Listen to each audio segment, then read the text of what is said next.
Bonjour à toutes et à tous, ici Julien Flo du site graphcobourse.fr et on va faire un petit point crypto-monnaie, Bitcoin, actions qui sont liées de plus ou moins loin à la blockchain. Donc, on regarde un petit peu ce qui s'est passé sur le Bitcoin depuis qu'on s'en était parlé. Donc, si on regarde un petit peu, on avait eu le mouvement haussier, donc sur la cassure ici des 6800 $. On avait parlé en termes d'objectifs 7200 à 7700 $. Bon, on est allé plus haut jusqu'aux 1400 $. Et derrière, ce que je vous avais dit, il y avait une oblique évidemment qui était visible par la majorité, qui passait par ces deux points ici et ici, et donc qui nous créait un breakout ici. Et là, il y a énormément d'investisseurs qui sont partis en mode breakout, en mode c'est bon, c'est reparti pour un tour, et qui ont mis du coup beaucoup d'argent en une seule fois. Chose que je ne recommande jamais puisque vous ne pouvez jamais avoir de certitude sur le marché. Donc cette oblique là derrière, elle est revenue, elle a servi peu ou prou de support et puis bam, elle a craqué. Et ça, c'était tout simplement le signal d'inversion. Pourquoi ?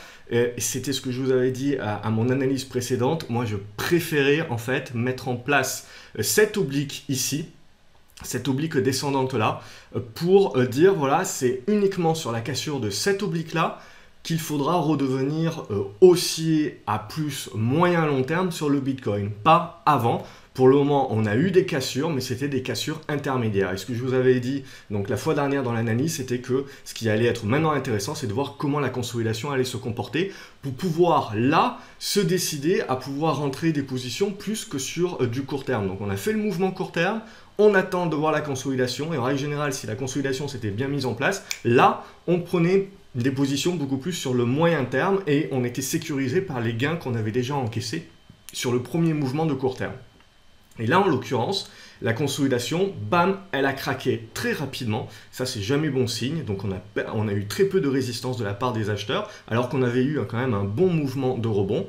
Et puis là, bim, derrière, on est revenu sur le support, qui était donc l'ancienne résistance qui nous avait déclenché le signal d'achat, qui nous l'avait confirmé, donc sur les 6800 $. Et là, pareil, on a tergiversé pas mal, mais quand vous voyez voilà, que ça tergiverse pas mal, qu'on tient le support, mais que les rebonds qui sont déclenchés derrière, eh ben, ils ont du mal, ils sont peu profonds, ils vont assez peu haut et ils sont dans l'incapacité, vous le voyez ici, de revenir même ne serait-ce qu'à la moitié du précédent chandelier baissier qui avait été quand même assez grand. Donc là, on a été dans l'incapacité même de revenir à la moitié de ce chandelier-là. Donc ça veut dire quoi? Ça veut dire faiblesse. Quand vous êtes sur un support qui est quand même un bon support et que vous avez des rebonds qui sont faibles, ça aussi, c'est très moyen pour la suite. Donc derrière, bim, on l'a craqué.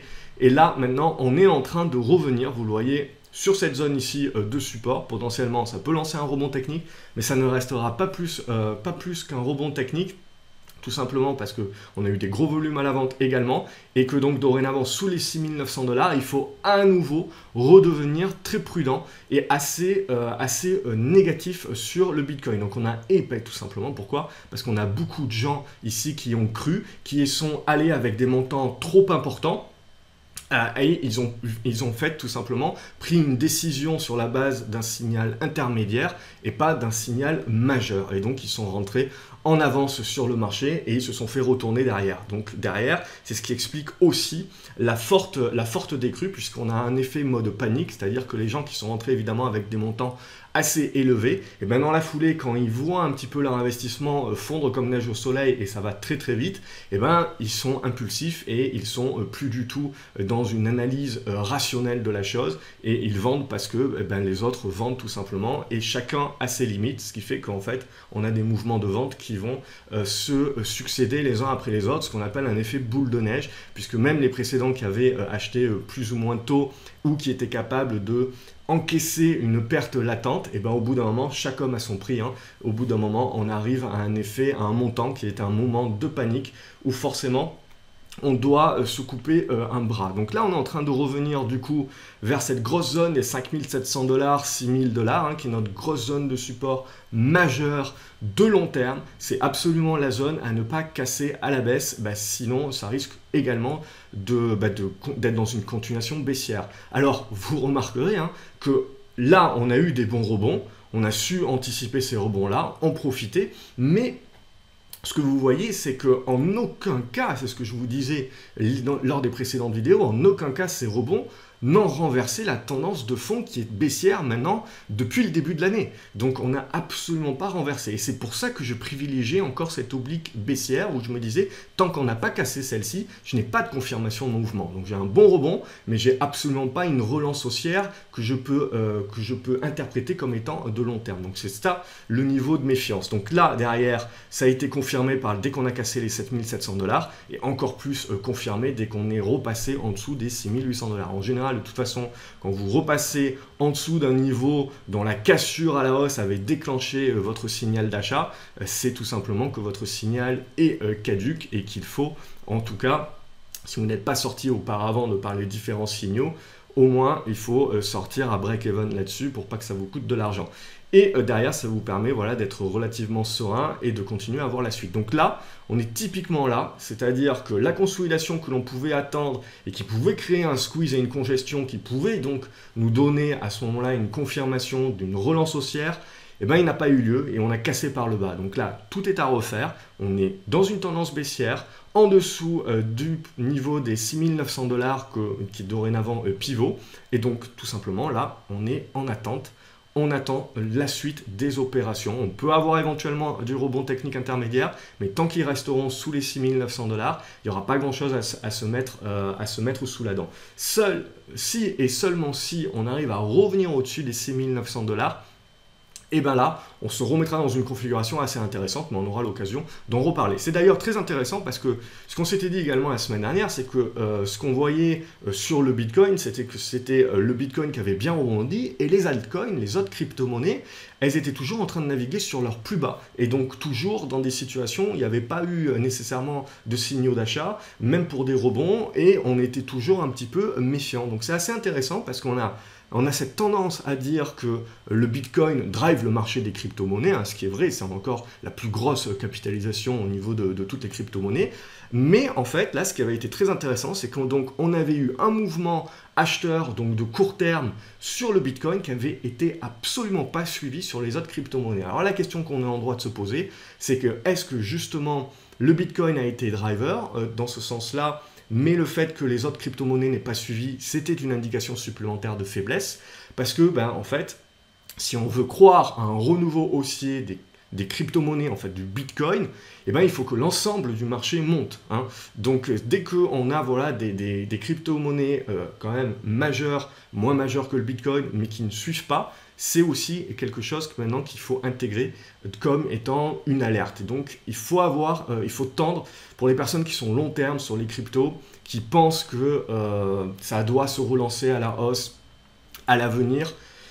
Il faudra qu'il y ait un alignement des planètes, c'est-à-dire que l'ensemble des grosses cryptos soient un petit peu dans les mêmes configurations et valident des signaux de la même manière. Donc ça, c'était pour le Bitcoin en dollars. Si on regarde EOS, regardez, ce qu'on s'était dit la semaine dernière, c'était que c'était très faible. On revenait sur le support, puis là, boum, on craque. Donc là, on laisse tomber, on ne suit plus, on est en attente, on est en train de revenir voilà, sur cette grosse zone, on voit ici les 5 $, hein, c'est une grosse zone de support. On verra comment les cours réagissent sur ces niveaux-là. Derrière, vous pouvez tracer une oblique, elle est un petit peu obtuse, mais vous pouvez tracer une oblique. Mais en gros, tant qu'on sera dans l'incapacité, il faut voir comment ça réagit sur les 5 $, mais tant qu'on est dans l'incapacité de rebondir au-dessus des 6,80 $ et des poussières, hein, là aussi, on est en attente, ça s'observe, pas plus, point barre. Ethereum également, on avait vu cette faiblesse-là, bim, on l'a craqué. Et là, on est en train de revenir sur des plus bas et on est même en train de casser ces plus bas. Donc là, vous voyez, on est en train de revenir sur cette ancienne zone ici qui avait joué une bonne congestion, cette zone des 330 $. Donc ça, c'est votre zone qui normalement devrait attirer un petit peu de soutien. Mais pareil, ça ne sert à rien d'anticiper les supports dans une tendance baissière. Hein, c'est très dangereux de faire ça. Il faut attendre que le marché vous prouve qu'il les tient. Au niveau du Litecoin, exactement la même chose, hein. Donc c'est ce que je vous disais, les autres crypto-monnaies, malgré le rebond du Bitcoin, n'avaient pas validé leur rebond, et au contraire, elles sont revenues en état de faiblesse, et du coup, quand le Bitcoin s'est renversé, elles ont cassé leur plus bas, donc c'est en train d'accentuer la tendance baissière sur la majorité des crypto-monnaies. Derrière, bon, je vais pas toutes les faire, je vais faire le Ripple puisqu'elles sont toutes de toute manière dans la même configuration. Donc regardez, le Ripple, c'est exactement la même chose. Après, vous pouvez toujours, graphiquement parlant, essayer de joindre ces niveaux-là et ces niveaux-là, et ça vous donne une oblique qui est peu ou prou vers cette zone des 25 centimes de dollars. Là aussi, on est en train de revenir par n'importe où. Hein. Regardez, c'était ce niveau-là qui avait servi de résistance une fois, deux fois, trois fois, quatre fois, break. Et donc, en gros, on va revenir là-dessus. Et cette zone-là, des 28, 29 centimes de dollars, ça va être une zone de support. Donc là, il ne sert à rien. Ce que je n'aime pas faire, c'est essayer d'anticiper ce que le marché et donc d'essayer de tracer des obliques pour tracer les obliques, pour le plaisir de tracer les obliques. Je pense que ça ne peut que altérer votre analyse à vouloir essayer de trouver des supports partout. Il faut faire simple.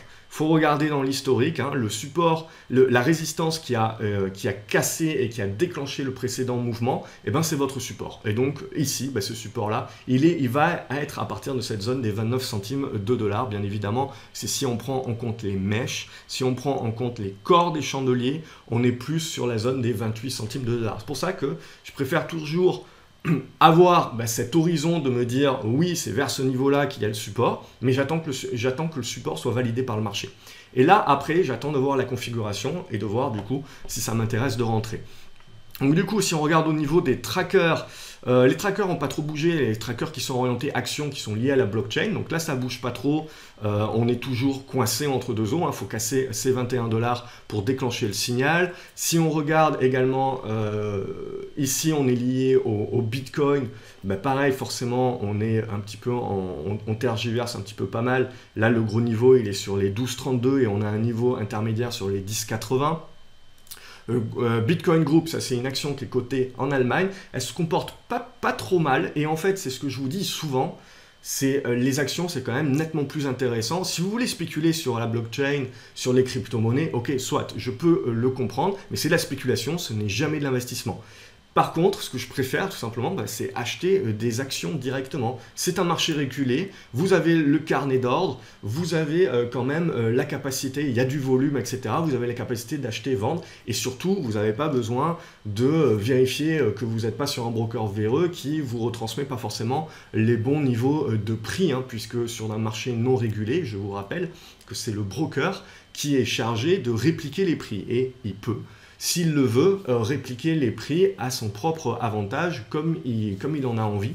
Donc c'est toujours ça la grosse problématique sur des marchés non régulés, c'est qu'il y a un gros travail pour choisir un bon broker, un broker qui est sérieux, un broker qui est honnête. Et ça court pas les rues et forcément vous avez 99% de brokers qui sont là pour vous faire perdre votre argent.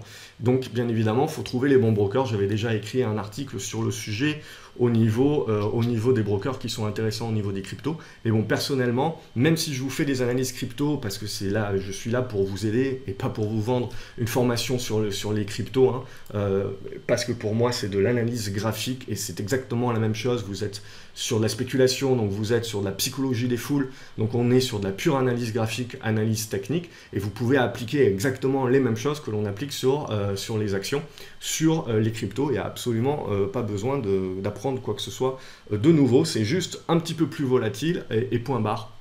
Vous n'avez pas grand chose de plus que ça. Vous pouvez éventuellement utiliser un graphique en données exponentielles lorsque vous êtes en hausse exponentielle, mais dorénavant ça ne sert plus à rien d'utiliser un graphique en exponentielle puisqu'on voit que la volatilité c'est quand même nettement réduite. Là je suis sur une action, mais sur les cryptos c'est également le cas. Donc au niveau de Bitcoin Group, moi j'aime bien, alors il va falloir tenir, hein. Va falloir tenir cette zone ici, les 37,70 €, hein, puisque c'est coté en euros, mais derrière vous voyez vous êtes coincé avec 48 €, donc entre les deux il y a quand même de quoi faire.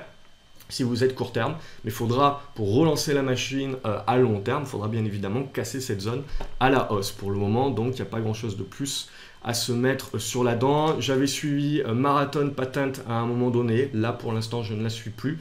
Tant qu'on n'arrive pas à remonter au-dessus des 1,10 $. Si on remonte au-dessus des 1,10 $, ça reprendra son intérêt. Riot Blockchain, donc j'avais pris mes profits là-dessus. On a consolidé, vous voyez, on tient bien cette zone des 6,32 $. Donc là, j'ai pris une première position sur les 7 $. On est revenu sur les 6,73 $. Donc, je suis en train de regarder pour accumuler ma position. Si jamais on passe sous cette zone des 6 $, j'abandonnerai ma position. C'est une position qui est spéculative. Donc ce qui m'intéresse moi, c'est que vous voyez ces actions-là, malgré la chute du Bitcoin, malgré le fait que le Bitcoin est à nouveau dans une tendance baissière et a annulé son rebond, et ben ces actions-là, elles perdurent quand même à conserver leur rebond, elles. Donc à savoir, est-ce que c'est juste, ça va finir par arriver, ou est-ce qu'au contraire, un rebond du Bitcoin va leur permettre de renouer et de relancer leur hausse, parce que bon, c'est des actions qui peuvent être très volatiles. Donc du coup, c'est aussi une des raisons pour lesquelles je préfère quand même, quitte à spéculer sur le Bitcoin et consorts, spéculer directement sur des actions qui sont liées peu au prou, et qui ont blockchain dans leur nom à la même époque de 1999 où vous aviez .com dans votre nom, ça suffisait. Il est hors de question d'investir sur ces actions, on est sur de la pure spéculation, hein. Il est hors de question de crier, de penser qu'on va devenir riche là-dessus, parce que tout simplement, il faut regarder un petit peu ce que ces actions ont dans le ventre aussi, et pour le moment, on est avant tout sur des titres que l'on choisit d'une manière spéculative, d'une manière suivie de psychologie des foules et absolument pas sur la base d'un bilan ou sur la base de perspectives futures. Voilà ce que je pouvais dire cette semaine. J'espère que cette vidéo vous a plu. Si tel est le cas, n'hésitez pas, comme d'habitude, vous mettez un pouce bleu, ça fait toujours plaisir. Abonnez-vous à la chaîne, comme ça vous recevez une notification, vous cliquez sur la petite clochette et vous recevez une notification dès que je publie une nouvelle vidéo. Et n'hésitez pas dans les commentaires à me dire ce que vous en pensez, à me dire pourquoi, quelle est votre vue sur les cryptos. Partagez également d'autres actions que vous suivez éventuellement, d'autres trackers, d'autres cryptos éventuellement. Partagez vos analyses, c'est fait pour ça. Les commentaires, posez-moi vos questions, j'y répondrai avec plaisir. Passez une excellente journée et à la prochaine.